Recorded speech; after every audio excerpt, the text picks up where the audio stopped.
Before Christmas, we all need some humor, right? Absolutely.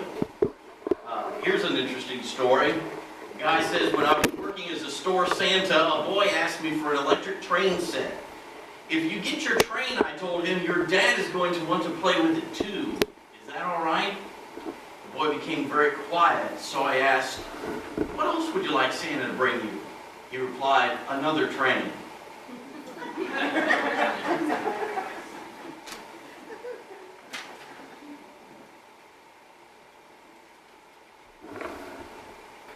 I like this one here too. What's the difference between the Christmas alphabet and the ordinary alphabet? Anybody know? The Christmas alphabet has no L. You can share that around the Christmas table, right? I like this one here. I've shared this with you before, but maybe not in the Christmas context.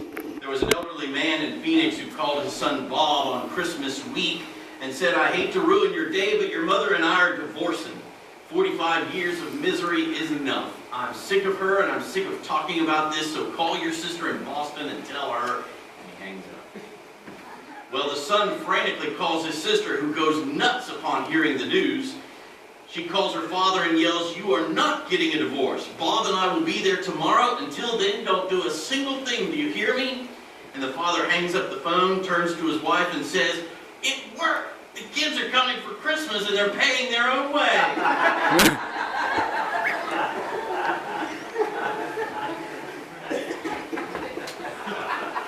That's always a good favorite. One person said, Christmas lights remind me of my friends. They all hang together, half of them don't work, and the ones that do aren't that bright.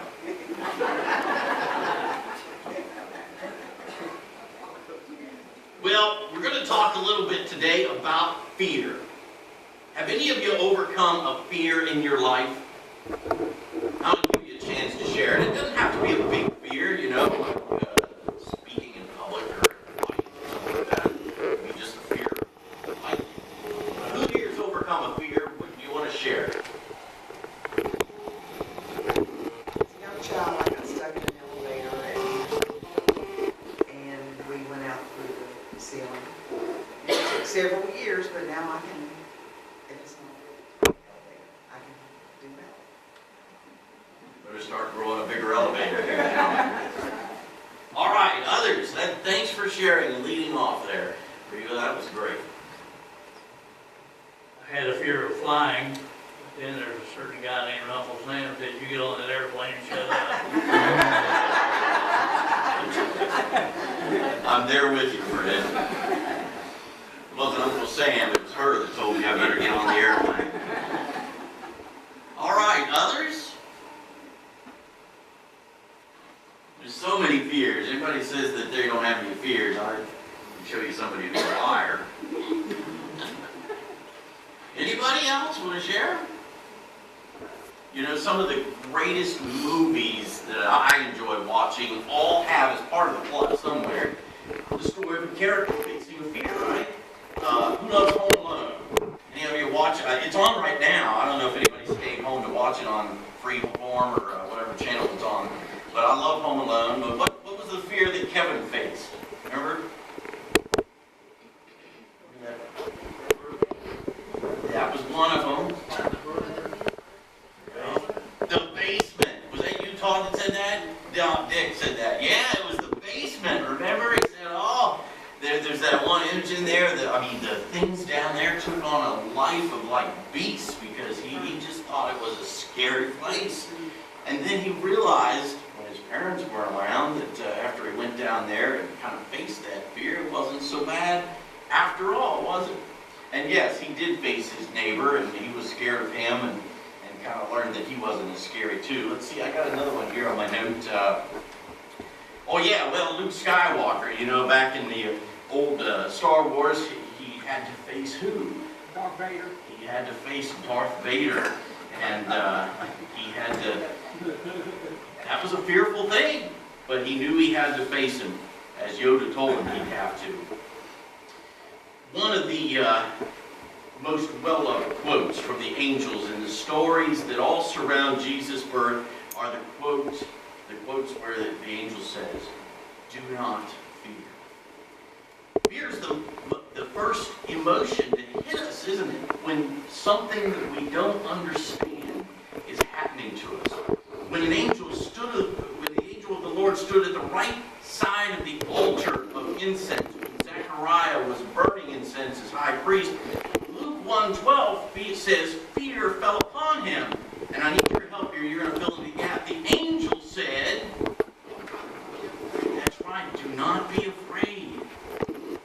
As an angel came near to the Virgin Mary and said, "Hail, O favored one, the Lord is with you," Luke 1:29 says she was greatly troubled at the saying. And the angel said,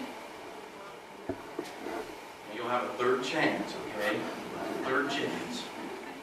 And then the angel of the Lord appeared to the shepherds out in the fields by night. Luke 2:9 says they were filled with fear, and the angel said to them, Do not be afraid. that's right, for I bring you good news of great joy. We all have fears. It's something we all have in common. Oh yeah, our fears might not be particularly getting us down right at this moment. But given the right set of circumstances, and they will creep forward. Our fears do keep us down sometimes. And my heart is just filled with joy when I see someone taking a step of faith, no matter how small it might be, to try to overcome that fear that has had him or her in its grip.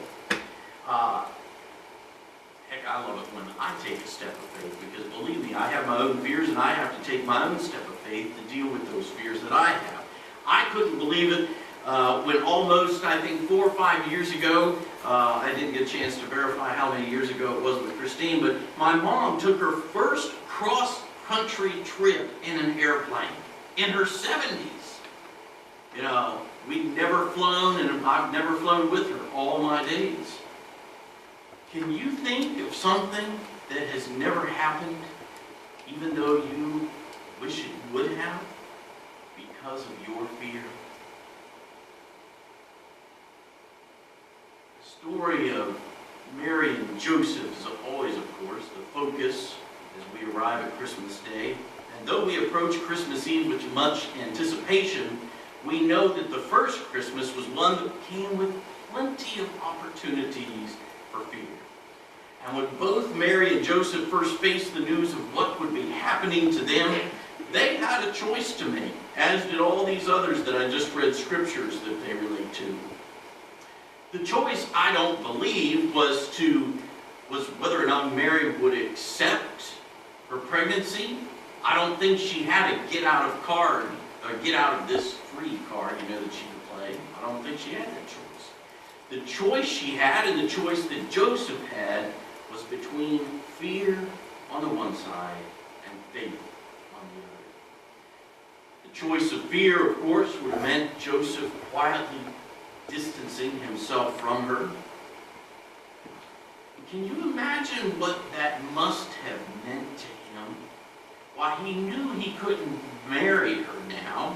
The law said that she should be publicly judged, and the penalty was to be stoned to death. Now, they really didn't enforce that much in those days, but that was what the law in Deuteronomy 22, verse 23 through 24 tells us.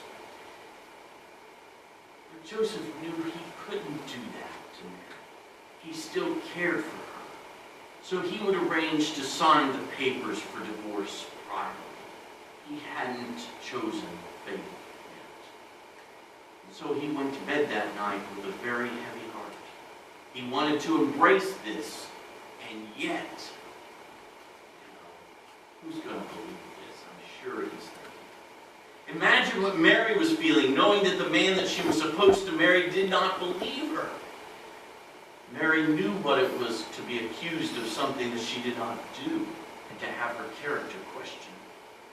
The choice of fear for Mary would have meant running another direction, instead of to her cousin Elizabeth's home.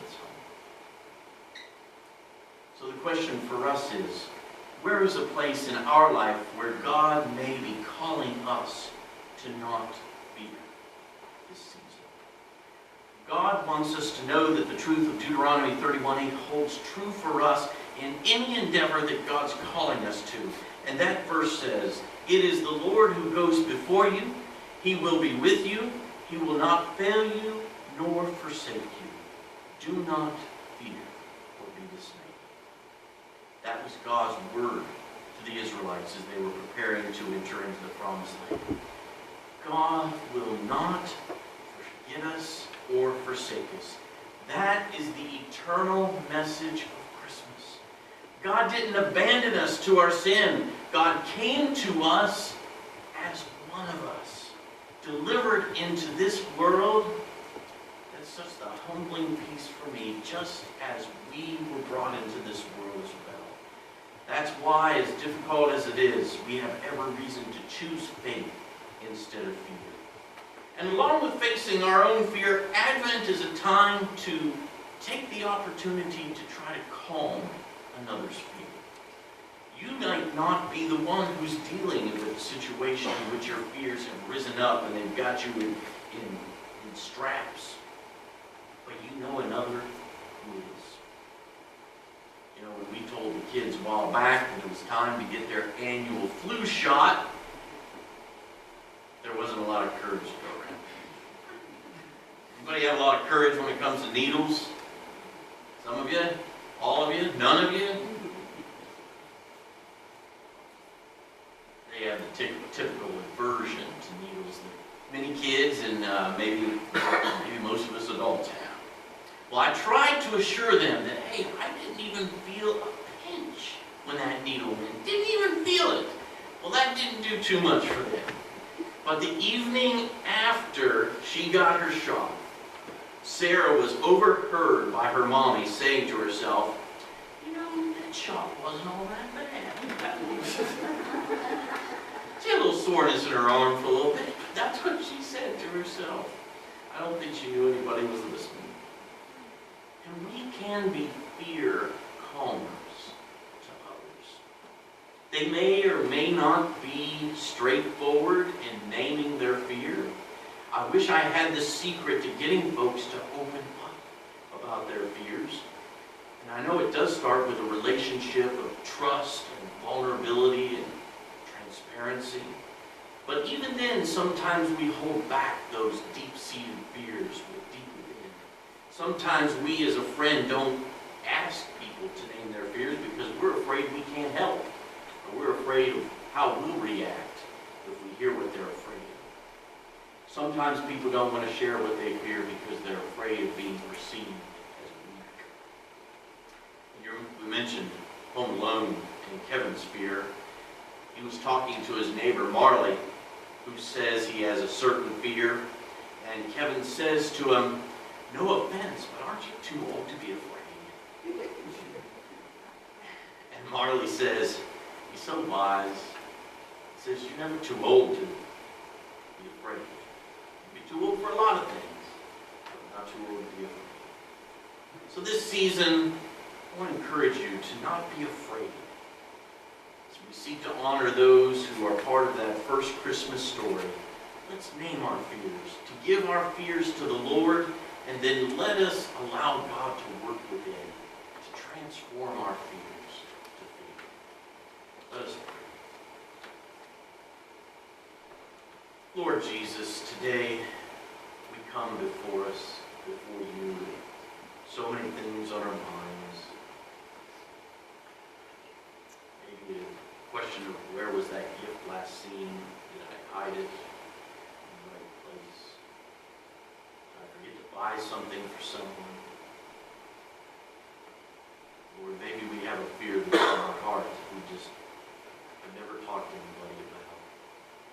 Lord, as we look at the story once again of your Son coming to earth, being delivered, a woman in Bethlehem, we pray, Lord, that as we study how those wonderful, faithful people reached out to you, even in the option to fear, and yet chose faith, we pray too, Lord, that we would choose faith and move forward to what you have called us to do. We pray this in Christ's name.